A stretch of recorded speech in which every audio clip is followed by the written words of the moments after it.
So, I'm sure we've all been there. Hiding in a bush, the game is resting on your shoulders, your teammates are entrusting you to make sure that you can win the game for them.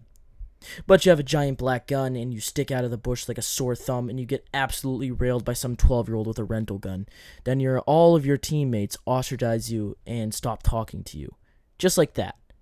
But this all could have been avoided, and don't worry, Papa Idiot is here to help. I'm going to show you two different ways to do camo. The first method I am going to call, I guess, using natural foliage, which I will be doing to my SEMA M24.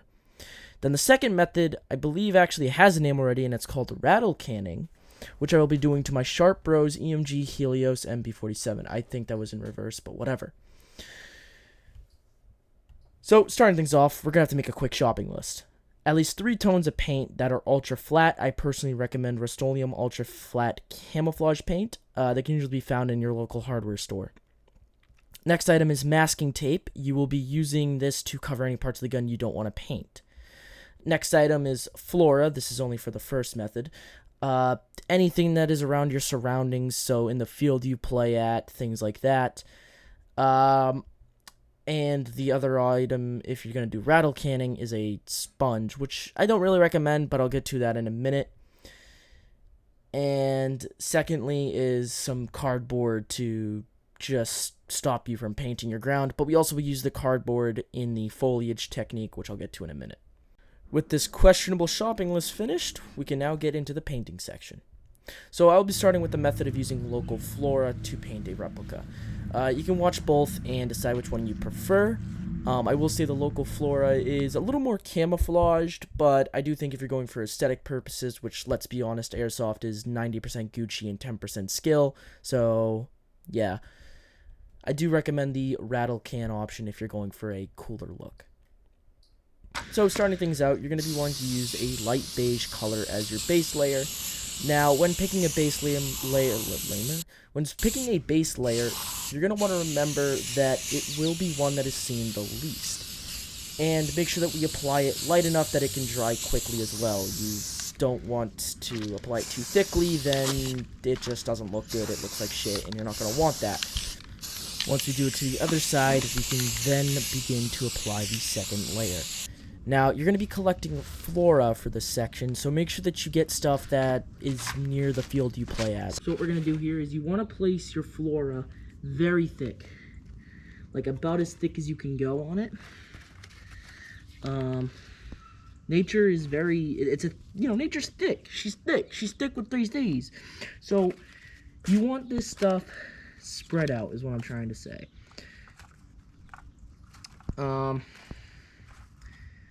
So yeah, sort of like this, on the barrel, back here, everywhere. And for this, I'm going to be using a darker green, because the field that I play at is very shaded. There's not a lot of super open parts. But I think I'm actually going to do a 2-tone for this one. It's a little bit different. So we're just going to start at the back here. And we're just going to do it just like this. Make sure you come from the top. And I want to do a 2-tone design here, so I'm going to, this leaf fell off. I'm actually going to leave this part over here, come here. Spray it down, spray it there. Much lighter, or, what is this? That's not right. I'm going to take this color, I'm going to spray this now. A bit of a lighter tone. I'm going to use less of a lighter tone, but, no. I'm going to use a lighter tone on the back up here. A little bit of it there. Like that. I'm going to rotate this thing up. Just like that. I'm just going to use this lighter color to just give a little bit more to it, you know? And, yeah, I mean, that's looking pretty good. I think I should set them out with a little bit more. So, for the next part, we're going to take our template, and we're going to put, like, shadows on it using this, brown paint. And we're going to do it just like this. So we're just going to put it right there, and one thing to note, you're probably going to want to like take a couple of test runs at this, figure out what you want, but you don't want to apply this stuff too heavy. You want it just one quick pass, and that's all you want. Just like that. Like even that, I kind of applied too thickly, but this thing's already shit show anyway, so it's fine.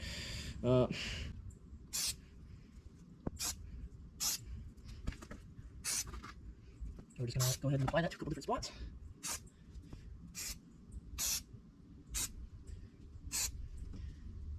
Yep, this is looking like something. Fuck.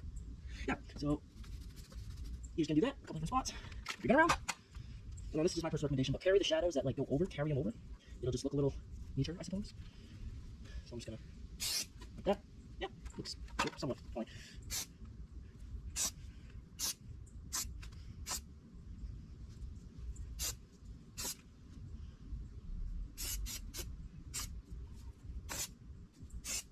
And there we are. M24. Very nice. So this is the sniper being hidden around different stuff. Definitely could see this genuinely working in some particular examples. And this came out just genuinely sick. The red orange tip kind of pokes through a little bit, so I'm gonna have to hit that with another coat. But this genuinely came out looking amazing, and I don't think I could be more happy with this. So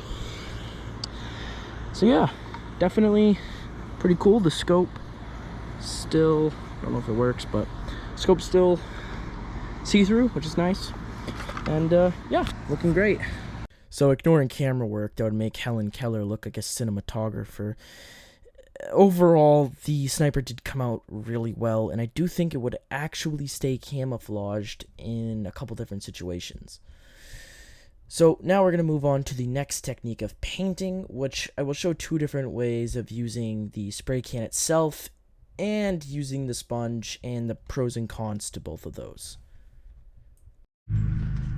Okay, so for our base layer on the MB, we're going to be using this Rust-Oleum and this Rust-Oleum, and we're going to be doing stripes. So make sure to remember, we're just going to be doing essentially stripes. So I'm going to paint it, and then we're going to split it, and hopefully it'll come out good. What am I doing with my life?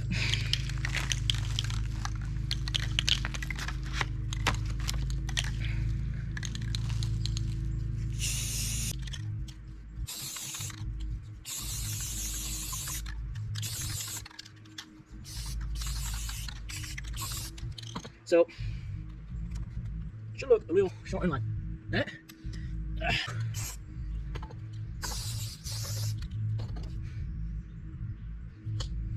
Shit. Okay, so if you want a quick tip on how to not redo stuff constantly, make sure you're not cleaning up fucking grass. Anyways, just reply.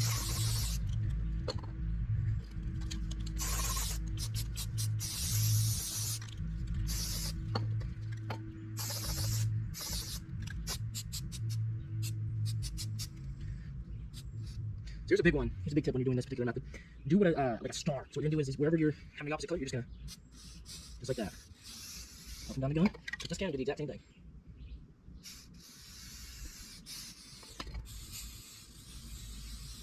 There you are. You're probably gonna get paint over yourself, but should look a little something like this. You'll notice the like speckles, I guess is what you want to call them. Very nice. Very nice indeed. In fact, if you want to, you can spray it directly onto the sponge. It'll probably work a little bit better than the cup. We're just going to continue dabbing. And then if it gets on a little bit too heavy, that's fine. Just take your thing, rub it in, tap it off.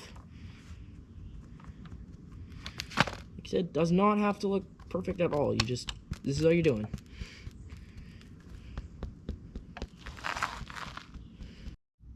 Okay, so it didn't come out too bad. The effect I was going for is there, but definitely be very light while pressing this on. I had to cover up a few parts because it just became jet black, literally. So just make sure that when you're doing this, you're applying very, very lightly, and it will work perfectly. The other side looks a little better. As you can sort of see there, like do like a stripe look. You can make it look good. I'm going to continue to tinker with this, but generally this side's like what the finished product you want it looking like to a set. And yeah. So I mean, it still sticks out. To be fair, I wasn't really going for that kind of stay hidden look, I guess. I'm actually extremely happy with how this came out and how it looks. This is kind of my winter beater gun anyways, so I actually think it came out relatively nice looking. Yeah, actually I'm quite happy with this. It might not be the most hidden of the two. Anyways, might not be the most hidden of the two camouflaging options that I've shown here today, but definitely the coolest looking one in my opinion. So yeah, very nice. So there you have it. You now have two completely painted airsoft replicas. You might have a lung disease now from all the aerosol, but that's fine. You've got two painted airsoft guns. Who cares? If you found this tutorial helpful, I don't know how, but in case you did, go ahead and like and subscribe. It would really help us out. If you don't want to, I don't know, I'm not a cop. We do plan to have more tutorial-esque videos being released down the line, such as how to clean and maintain a airsoft gun, or maybe how to HPA swap an airsoft gun. So keep an eye out for those, and as always, hope you enjoyed. Have a good one.